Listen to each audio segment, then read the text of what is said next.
আজকে আমরা আলোচনা করব Einstein theory of specific heat of solid. এই লেকচারটা কভার করবে নেট, গেট, জ্যাম, এসএলএসটি এই সমস্ত এক্সামগুলি। এটা ফিজিক্যাল কেমিস্ট্রির একটা গুরুত্বপূর্ণ কনসেপ্ট আছে এর ভিতরে। এখানে তোমরা বলতে পারো solid state, classical, quantum mechanics, ঠিক আছে, সবকিছু, এবং থার্মোডাইনামিক্স সবকিছু একত্রে আছে এখানে এর মধ্যে, এই যে কনসেপ্টটা আর কি। তাহলে আমরা প্রথমে যেহেতু আমরা হিট ক্যাপাসিটি অফ সলিড নিয়ে আলোচনা করব, তারপরে তোমরা সবাই জানো হিট ক্যাপাসিটি কি এবং সেই দুই প্রকারের heat, specific heat at constant pressure and specific heat at constant volume. সেখান থেকে আমরা সলিডের ক্ষেত্রে যে ল্যাটিস হিট ক্যাপাসিটি বা সলিডের ক্ষেত্রে হিট ক্যাপাসিটিটা সিভি, সেটা কি সেটা নিয়ে আলোচনা করব, এবং তারপরে আমরা আলটিমেটলি চলে যাব সেখান থেকে আমি একটু ক্লাসিক্যালি দেখাবো যে ডুলং পেটিট লটাকে দেখাবো, এবং তারপরে আমরা যেখানে ঢুকে যাব সেটা হলো Einstein theory of specific heat of solid. তাহলে চলো শুরু করি আর কি। প্রথমে আমরা যে টার্মটা সম্পর্কে আলোচনা করব সেটা হচ্ছে হিট ক্যাপাসিটি। হিট ক্যাপাসিটি, তাহলে হিট ক্যাপাসিটি এটাকে আমরা সি দিয়ে ডিনোট করি, এবং হিট ক্যাপাসিটি জিনিসটাকে নির্দিষ্ট পরিমাণ কোনো পদার্থের উষ্ণতা 1 ডিগ্রি বৃদ্ধি করতে যে পরিমাণ তাপ লাগে সেটা হচ্ছে হিট ক্যাপাসিটি, তাপগ্রাহিতা। এবার স্পেসিফিক হিট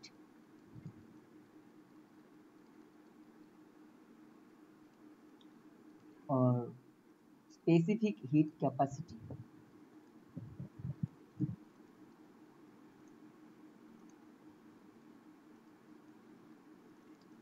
এই জিনিসটা কি? এই জিনিসটা হলো specific hit or specific heat capacity. এই ব্যাপারটা হচ্ছে, যদি আমরা একক ভরের কোনো পদার্থের উষ্ণতা 1 ডিগ্রি বৃদ্ধি করতে চাই, অর্থাৎ একক ভরের কোনো পদার্থের উষ্ণতা যদি আমরা 1 ডিগ্রি বৃদ্ধি করতে চাই, তাহলে যে পরিমাণ তাপ লাগবে সেটাই হচ্ছে স্পেসিফিক হিট বা specific heat capacity.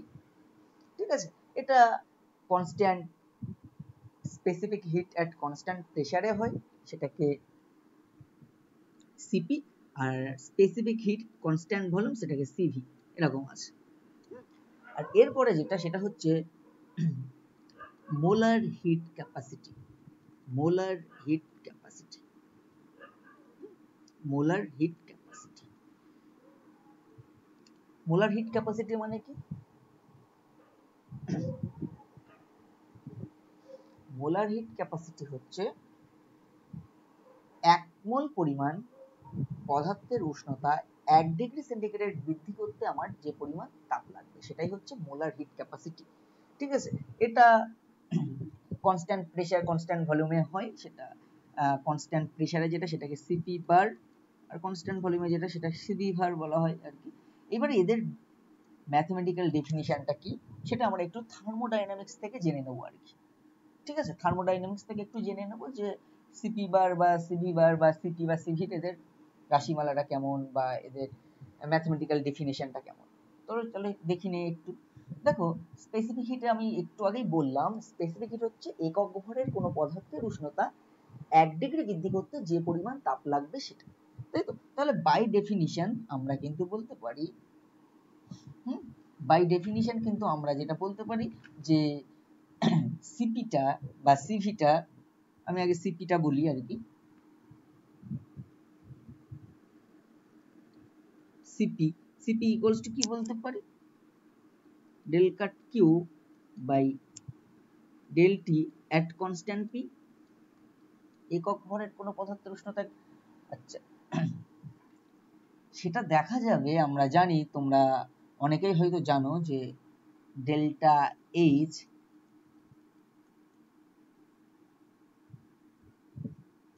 Q at constant P আর ডেল্টা ইউ, একদম স্কুল বুক নলেজ, ক্লাস 12 এর নলেজ আর কি। এই যে কিউ, এই কিউটা হচ্ছে হিট ট্রান্সফার, ঠিক আছে, at constant volume at constant pressure. ঠিক আছে, এখানে এই যে যেহেতু কিউটা হচ্ছে অ্যাকচুয়ালি স্টেট ফাংশন নয়, পাথ ফাংশন, সেই জন্য ডি কাট কিউ বা অনেক সময় অনেক বইতে স্মল কিউ দিয়ে ডিনোট করে, ঠিক আছে। আচ্ছা, এটা হচ্ছে কতটা পরিমাণ তাপ লাগবে, কতটা পরিমাণ তাপ লাগবে ইউনিট পরিমাণ উষ্ণতা বৃদ্ধিতে, ঠিক আছে। আচ্ছা, এবার দেখা যায় আলটিমেটলি আমি এটা ম্যাথমেটিক্যালি করে দেখাবো। আর সিভি এটাকেও আমরা ডি কাট কিউ ডিটি বা ডেলটি এট কনস্ট্যান্ট ভি। এবার চলো এটাকে নিয়ে একটু কথাবার্তা বলি আর কি। আচ্ছা, আমরা জানি থার্মোডাইনামিক্স থেকে H equals to U plus PV, enthalpy equals to internal energy plus PV work. PV কিন্তু একটা শক্তি, actually energy, C into pressure into volume, চাপ আয়তনিক শক্তি আর কি। এবার এখানে আমরা যদি ডিফারেন্সিয়েট করি, DH equals to du plus pdv plus vdp, simple. আচ্ছা, এইবার এইখানে ফার্স্ট লটাকে যদি অ্যাপ্লাই করি, du equals to d cut q minus pdv, মানে তাহলে সেখান থেকে আমরা কি বলতে পারি, dh equals to d cut q minus pdv, এটা ফার্স্ট ল অনুসারে লিখে দিলাম, প্লাস যা ছিল বাকিটা pdv প্লাস vdp, এটা লিখে দেব, ঠিক আছে একদম। তাহলে এইবার দেখো এখানে থেকে আমরা DH ইকুয়ালস টু কি পেয়ে যাচ্ছি, DH ইকুয়ালস টু আমরা পেয়ে যাচ্ছি, এটা কেটে গেল, d cut Q plus VDP. এবার অ্যাট কনস্ট্যান্ট প্রেসার, কনস্ট্যান্ট প্রেসারে কি হবে, আমরা যদি এবার অ্যাট কনস্ট্যান্ট প্রেসারে আমরা বলতে পারি DH equals to d cut Q, কারণ এই ডিপিটা জিরো হয়ে যাবে, ডিপিটা জিরো হয়ে গেলে দেখো এবার আমরা কি করব, এখানে টেম্পারেচারের সাপেক্ষে প্রেসার কনস্ট্যান্ট রেখে টেম্পারেচারের সাপেক্ষে অবকলন করে পাবো, ডেলটা এই del H by del T at constant p equals to del q by del t at constant p, del cut q by del t at constant p আর কি। তাহলে এটা ইকুয়ালস টু কি হবে, সিপি, ঠিক আছে। একই রকম ভাবে সিভি ইকুয়ালস টু কি ছিল, CV equals to del cut Q by del T at constant V ছিল, এবং সেটা ইকুয়ালস টু যে কি হয় সেটা আমরা একটু দেখে নেব।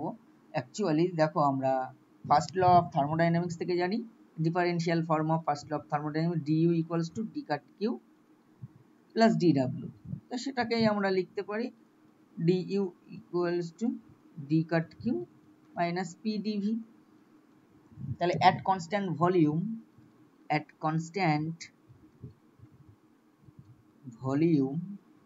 কনস্ট্যান্ট ভলিউমে কি হবে, ডিভিটা জিরো হয়ে যাবে, ডিভিটা যদি জিরো হয়ে যায় তাহলে ডিভি যদি জিরো হয়ে যায় তাহলে এখানে ডিইউ যেটা কি হবে, ডি কাট কিউ। এবার আমরা ডিফারেন্সিয়েশনটা করব, অবকলনটা করব টেম্পারেচারের সাপেক্ষে উভয় দিকে, del u by del t at constant v, del cut q by del t at constant, এটাই তো সিভি।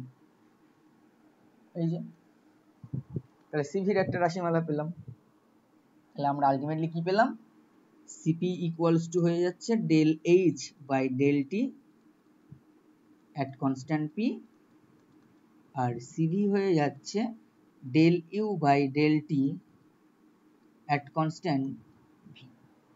সিভি তাহলে heat specific heat at constant pressure, specific heat at constant volume আমরা পেলাম, একটা পেলাম CP equals to del H by del T at constant P, আর CV পেলাম del U by del T at constant V. Okay, এবার একটা derivation আছে, সেখানে আমরা থার্মোডাইনামিক ইকুয়েশন অফ স্টেট এবং সাইক্লিক রুল এই সমস্তগুলোকে কাজে লাগিয়ে সিপি এবং সিভির মধ্যে একটা relationship pi.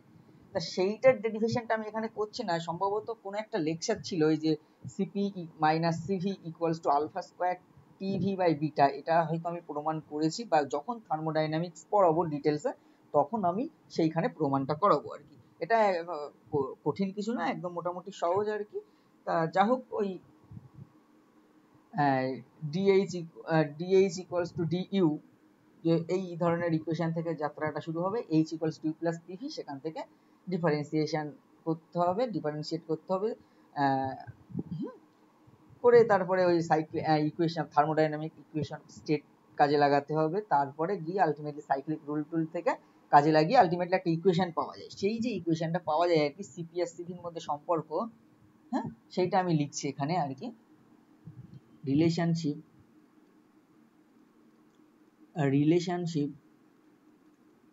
between CP and CV, CP and সিভির মধ্যে সম্পর্কটা, তা আলটিমেটলি এই একটা সম্পর্ক আছে আর কি, CP minus CV equals to T into del P by del T at constant V into del V by del T at constant P, এরকম একটা ইকুয়েশন। এর একটা আরেকটা ভার্সন আছে, এখান থেকে আরেকটা জায়গায় যাওয়া যায় এখান থেকে, সেটা হচ্ছে CP minus CV equals to alpha square TV by beta. দুটো ফর্মই মনে রাখবে আর কি। এখানে এই আলফার বিটাটা কি, তাই তো? আলফাটা হলো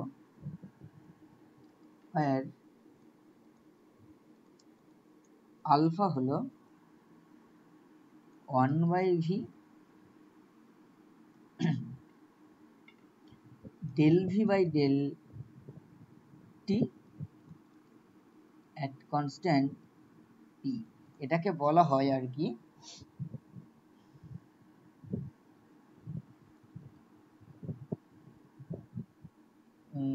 এই যে alpha equals to 1/v del v by del t at constant p, এটাকে বলা হয় thermal expansion coefficient. Thermal expansion coefficient, thermal expansion coefficient, ঠিক আছে, থার্মাল এক্সপানশন কোফিশিয়েন্ট। আর বিটা যেটা, বিটা সেটা হলো minus 1/v del v by del p at constant t, এটাকে বলা হয় isothermal coefficient of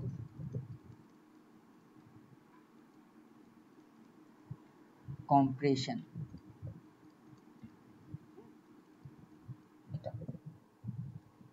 isothermal coefficient of compression.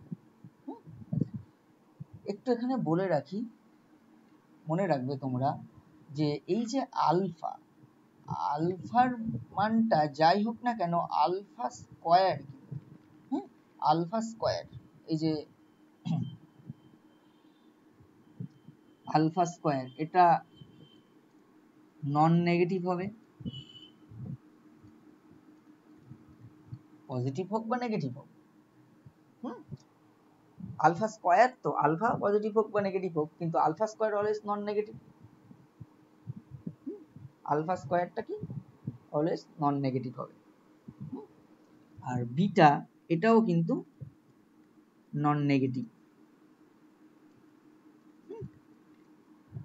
তাই যদি হয় তাহলে CP minus CV that is equals to হচ্ছে alpha square TV by beta, এই সমীকরণ অনুসারে আমরা বলতে পারি এটাও নন নেগেটিভ, এটাও নন নেগেটিভ, তাই তো? এই ইকুয়েশন অনুসারে এটাও নন নেগেটিভ। তাহলে এখান থেকে স্পষ্ট সিপি গ্রেটার দেন সিভি, এখান থেকে স্পষ্ট সিপি গ্রেটার দেন সিভি, এখান থেকে স্পষ্ট আমরা বলতে পারি। এবং ফর সলিড আমি আসছি একটু পরে, সলিডটা পরে আসছি, আগে আমি একটু 4 ডিগ্রি সেন্টিগ্রেড উষ্ণতার জলের ক্ষেত্রে যাই। 4 ডিগ্রি সেন্টিগ্রেড উষ্ণতায় ওয়াটারের ক্ষেত্রে কি হয়, ঘনত্বটা সর্বোচ্চ হয়। ঘনত্ব সর্বোচ্চ মানে আয়তন সর্বনিম্ন 4 ডিগ্রি সেন্টিগ্রেড উষ্ণতায় জলের ক্ষেত্রে। তাহলে আমরা ভলিউম ভার্সেস টেম্পারেচারে যদি প্লট করি, এরকম একটা গ্রাফ পাবো আর কি, যেখানে 4 ডিগ্রি সেন্টিগ্রেড উষ্ণতায় দেখতে পাবো যে আয়তনটা সর্বনিম্ন। তাহলে এই যে del V by del T, del V by del T সর্বনিম্ন পয়েন্ট, সেখানে স্লোপটা কি 0, একদম মিনিমাতে। Del V by del T at constant P equals to 0। তাহলে এইটা যদি 0 হয়, দেখো তো আলফার যে ফর্মুলাটা 1 by V del V by del T at constant P, তাহলে এই আলফাটা 0 হয়ে যাবে এখানে। আলফা যেহেতু 1 by V del V by del T at constant P, তাহলে আলফাটা তো 0 হয়ে গেল। তাহলে আলফা 0 হয়ে গেলে সিপি ইকুয়ালস টু সিবি হয়ে যাবে অ্যাকর্ডিং টু এই ইকুয়েশন। ক্লিয়ার? আচ্ছা আচ্ছা, এবার আসি আমরা আইডিয়াল গ্যাসের ক্ষেত্রে। আইডিয়াল গ্যাস, আইডিয়াল গ্যাসের ক্ষেত্রে, আইডিয়াল গ্যাসের ক্ষেত্রে দেখো যেহেতু PV equals to nRT,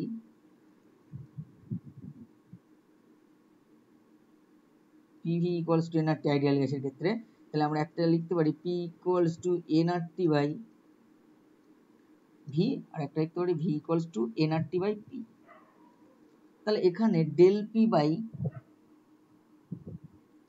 del P, দেখো সিপি আর সিভির আর একটা রিলেশনশিপ লিখিয়েছিলাম, CP minus CV equals to T into del P by del T at constant V, del V by del T at constant V, del P by del T at constant V into del V by del T at constant V. এটা কিন্তু ছিল CP minus CV equals to T into del P by del T at constant V into del V by del T at constant V. তাহলে del P by del T at constant, del P by del T at constant V করবো আগে। তাহলে del P by del T at constant V, তাহলে n R by ভিটা constant হয়ে গেল, আর del T by del T মানে 1, তাহলে এন আর বাই ভি হলো এখানে ডেরিভেটিভ। আচ্ছা, ডেল ভি আর একটা আছে del V by del T at constant P, তাহলে del V by del T at constant P, তাহলে এন আর বাই পিটা কমন হয়ে গেল, ঠিক del T by del T মানে 1, তাহলে এন আর বাই পি হলো এখানে। তাহলে এটা দুটো পার্ট আর কি। এবার আমরা কি করব, এই যে CP minus CV equals to T into del P by del T at constant V into del V by del T at constant P, এই যে সমীকরণটা ছিল এখানে মানটা বসিয়ে দেবো। তাহলে CP minus CV equals to T into N R by V into N R by P. তাহলে এখান থেকে আমরা দেখতে পাচ্ছি কি CP minus CV equals to nRT by V মানে P into nR by P. তাহলে পিপি কেটে গেল, তাহলে ইকুয়ালস টু এনআর। তাহলে এনআর যদি হয় তাহলে যেহেতু আমরা পেলাম CP minus CV equals to n R, তাহলে এনটা যদি ভাগ করে দিই তাহলে CP bar molar heat capacity আর কি, CP bar minus CV bar equals to R হবে। এটা আইডিয়াল গ্যাসের ক্ষেত্রে তোমরা জানো সবাই, তাই তো তোমরা সবাই জানো এটা।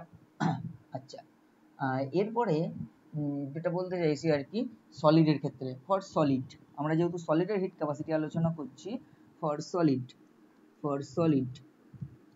সলিড এই আলফাটা টেন্ডস টু 0 অ্যাট, মানে হোয়েন, অ্যাট বলবো না, হোয়েন টেম্পারেচার টেন্ডস টু 0, অর্থাৎ সলিডের ক্ষেত্রে যখন টেম্পারেচারটা টেন্ডস টু 0 তখন কিন্তু আলফাটা টেন্ডস টু 0 হয়, তাই তো? তাই আমরা বলতে পারি সলিডের ক্ষেত্রে সিপিটা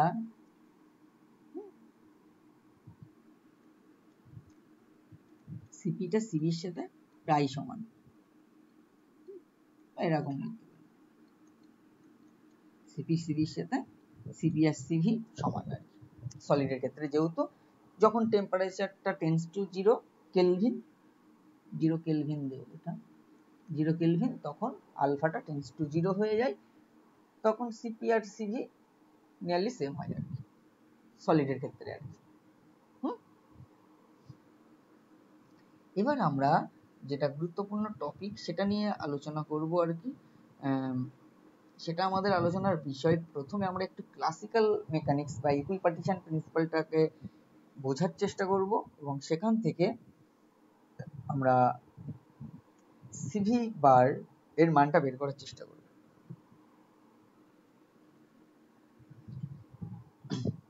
সলিডের ক্ষেত্রে আমরা বলছিলাম lattice hit capacity, lattice hit capacity, lattice hit capacity. তাহলে ল্যাটিস হিট ক্যাপাসিটি সলিডের ক্ষেত্রে আমরা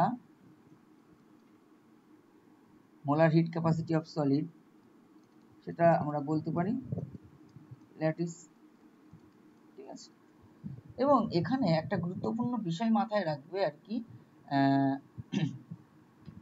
যখন আমরা এইটা বলছি আর কি, তখন কিন্তু আমরা ক্লাসিক্যাল যখন ভাববো আর কি, আমরা পরে আসছি আইনস্টাইন, ইকুইপার্টিশন প্রিন্সিপাল, ক্লাসিক্যাল ইকুইপার্টিশন প্রিন্সিপালটাকে মাথায় রাখতে হবে। ক্লাসিক্যাল ইকুইপার্টিশন প্রিন্সিপাল, তাহলে ক্লাসিক্যাল ইকুইপার্টিশন প্রিন্সিপাল যদি মাথায় রাখি আর কি, দেখো সলিডের ক্ষেত্রে কি নো ট্রান্সলেশন, নো রোটেশন, তাই তো? রোটেশনও হবে না, ট্রান্সলেশনালও হবে না, তাই তো? সলিডের ক্ষেত্রে অনলি ভাইব্রেশন, সলিডের ক্ষেত্রে অনলি কিন্তু ভাইব্রেশন হবে, এটা তোমরা জানো, সলিডের ক্ষেত্রে অনলি ভাইব্রেশন হবে, তাই তো? এবার ডিগ্রিজ অফ ফ্রিডম যদি আমরা ক্যালকুলেশন করি, vibrational degrees of freedom, vibrational degrees of freedom,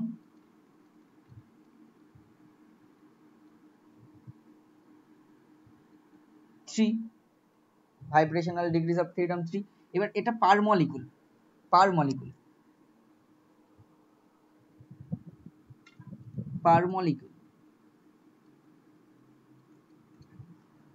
তাহলে ভাইব্রেশনাল ডিগ্রিজ অফ ফ্রিডমটা 3 হবে, তিনটে ইন্ডিপেন্ডেন্ট অ্যাক্সিস, তাহলে পার মলিকুল তিনটে ডিগ্রিজ অফ ফ্রিডম আর কি, vibrational degrees of freedom.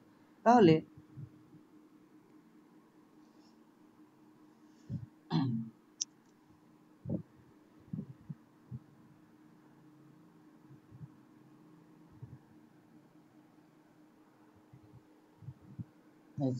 Molecule বলবো না, পার অ্যাটম, সলিডের ক্ষেত্রে পার অ্যাটম। তাহলে এখানে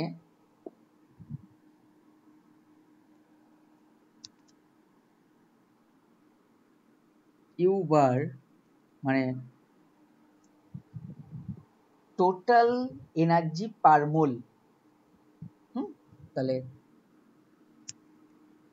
টোটাল এনার্জি, এবং ভাইব্রেশনাল ডিগ্রিজ অফ ফ্রিডমে আমি বলছি কন্ট্রিবিউট করে পার কেটি পরিমাণে কন্ট্রিবিউট করে, অ্যাকর্ডিং টু ইকুইপার্টিশন প্রিন্সিপাল কেটি পরিমাণে কন্ট্রিবিউট করবে আর কি, কেটি করে কন্ট্রিবিউশন করে। হাফ কেটি হচ্ছে পোটেনশিয়াল আর হাফ কেটি হচ্ছে কাইনেটিক, ঠিক আছে? সেই জন্য ওই যে টোটাল কেটি কন্ট্রিবিউশন থাকে পার ডিগ্রিজ অফ ফ্রিডম, ঠিক আছে? তাহলে টোটাল 3 কেটি হবে, পার অ্যাটম। তাহলে পার অ্যাটম যদি 3 হয় তাহলে পার মোল কি হবে 3 kT। এখানে কেটা কিন্তু Boltzmann constant R/Na into Na হবে। এই জায়গাটা একটু বুঝতে হবে কিন্তু, এই যে এটা total energy, total internal energy বলবো, ইন্টারনাল এনার্জি পার মোল।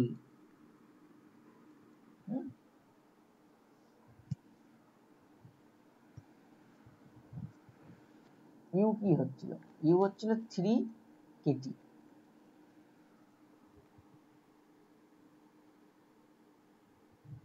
পার পার অ্যাটমের ক্ষেত্রে। তাহলে পার মোল কি হবে, পার মোল এটা হয়ে যাবে কিন্তু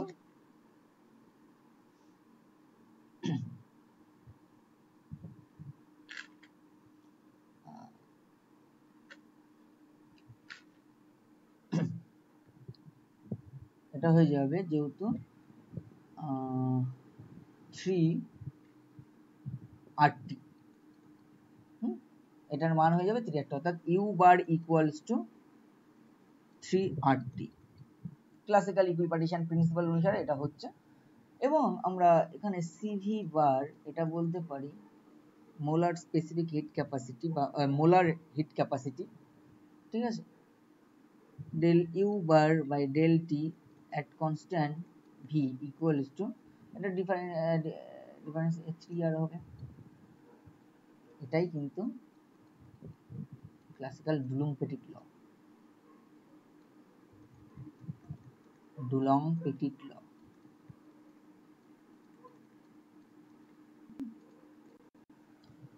কিন্তু দেখা যায় বাস্তবে যে সিপি বারের মানটা সিভি বারের যে মানটা এটা 3R মানে nearly 6 calorie, nearly 6 calorie per mole per KG, এরকম কিছু একটা, sorry mole per kelvin, 6 calorie mole per kelvin এরকম ভ্যালুটা আসবে আর কি সিভি বারের মানটা, calorie per mole per kelvin. মানে এটা আমরা নিয়ারলি বলতে পারি nearly 6 calorie per mole per kelvin আর কি, মোলার হিট ক্যাপাসিটি। এটা এটা হবে বাস্তবে যখন লো যখন হাই টেম্পারেচার যখন, তখন এটা সত্যি। এই CV bar equals two 3R, এটা তখনই সত্যি আর কি, যখন টেম্পারেচারটা হাই। কিন্তু লো টেম্পারেচারে কি হচ্ছে সেই জিনিসগুলো যদি ব্যাখ্যা করতে হয় তাহলে আমাদের আইনস্টাইন থিওরিটা জানতে হবে এবং আইনস্টাইন থিওরিটাকে পড়তে হবে আর কি। তা Einstein theory of lattice hit capacity একটু আমরা দেখে নিই আর কি ছোট্ট করে।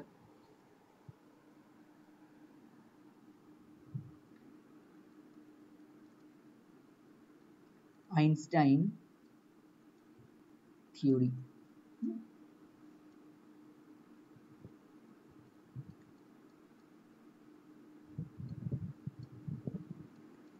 Einstein theory. আচ্ছা, এখানে যেহেতু সলিডের ক্ষেত্রে যে অ্যাটম গুলো আছে, সলিড যদি আমি বললাম, আমি বলছি solid, solid containing n atoms can be assumed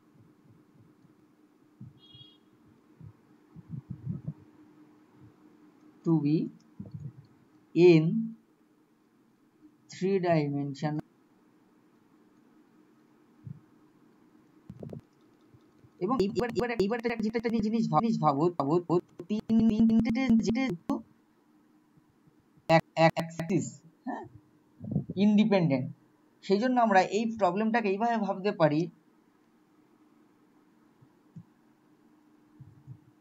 একটা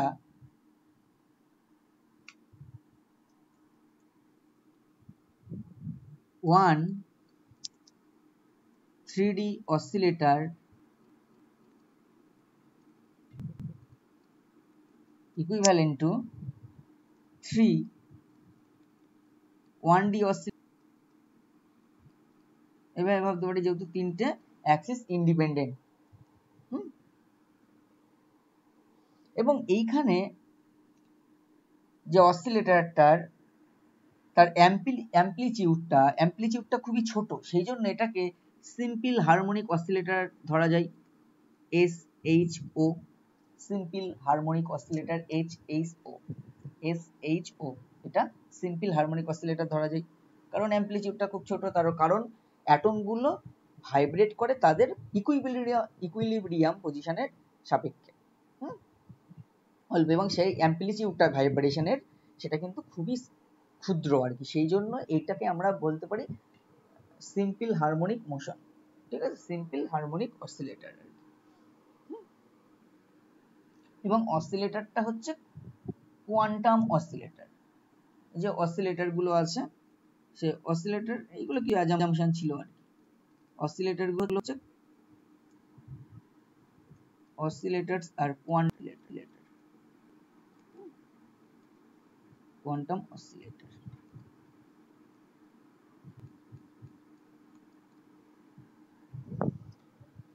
এবার যারা ভাইব্রেশনাল স্পেকট্রোস্কোপি পড়েছো তারা জানো কোন একটা ভি ভাইব্রেশনাল লেভেলের energy epsilon v equals two V plus half h nu E for Einstein, H new, এটা যেখানে ভি এর মান 1 2 3 4, যেহেতু কোয়ান্টাম অসিলেটর সেই জন্য এখানে এনার্জিটা কিন্তু ডিসক্রিট। ক্লিয়ার? ঠিক আছে, দেখো আমরা একটু ওইটা বোঝানোর চেষ্টা করি। এদিক বরাবর যদি এনার্জি অ্যাক্সিস হয় তাহলে একদম এন এর ভি যখন zero, actually V equals two তখন এনার্জিটা কত হবে? এপসাইলন জিরো, এখানে বসাও, এপসাইলন জিরো হবে হাফ এইচ নিউ ই। ভি এর মানটা যখন 1 তখন এপসাইলন জিরোটা কত, এপসাইলন 1টা কত হবে? এপসাইলন 1 হবে 1 প্লাস হাফ মানে 3/2 এইচ নিউ ই, 1 প্লাস হাফ মানে 3/2 এইচ নিউ ই। আচ্ছা 2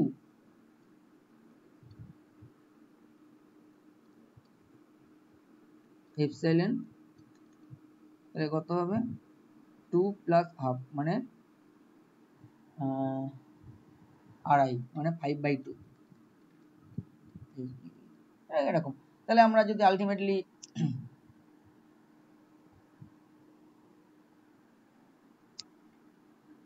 এটা n0 লেভেল, এটা একটা অসীমে যে একটা n ভি লেভেল বলি, তাই তো? তাহলে দেখো একটা জিনিস, n0 লেভেল এর এনার্জি কত? Epsilon 0 equals to half h nu E E, আর n ভি লেভেলের এনার্জি কি হবে? Epsilon v equals to half v plus half h nu, that is v h nu E plus half h new.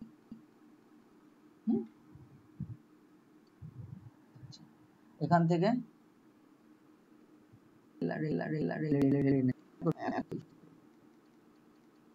n0 level একদম ground state, আর একটা excited state, upper excited state nv level. ঠিক আছে, তাহলে এই delta epsilon এটা কি হবে? v মাইনাস এপসাইলন 0, সেটা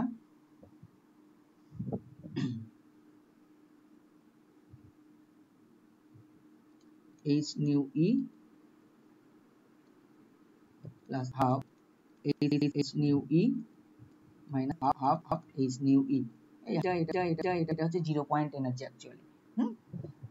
তা যা হোক, এটা কাটাকুটি হয়ে গেল। দেখো এটা delta epsilon energy gap between v equals to 0 vibrational level and v equals to v vibrational level, এটা হচ্ছে v h nu e। ঠিক আছে, অর্থাৎ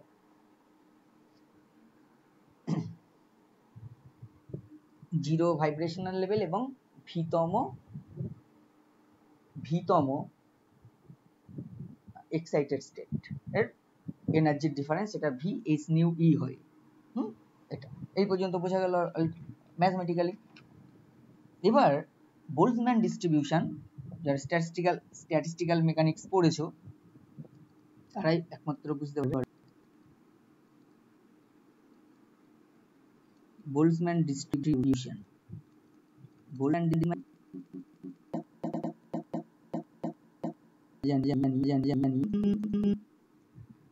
I by n zero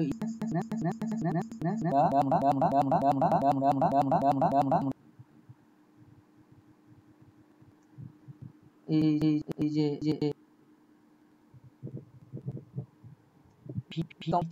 excited state R ground state n0, এদের ক্ষেত্রে Boltzmann সমীকরণটা apply করলে পাই nv by n0 equals to e to the power minus এটার মানটা ডেল্টা এপসাইলন এর মান এটা vh nu e by kt, এটা পেলাম।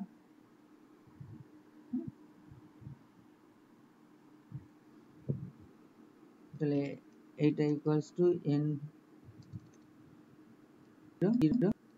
e to the power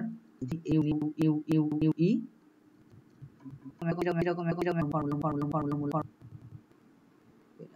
তাহলে সেখান থেকে আমরা বলতে পারি যখন n 1 হবে, n মানে n0 e to the power minus h nu e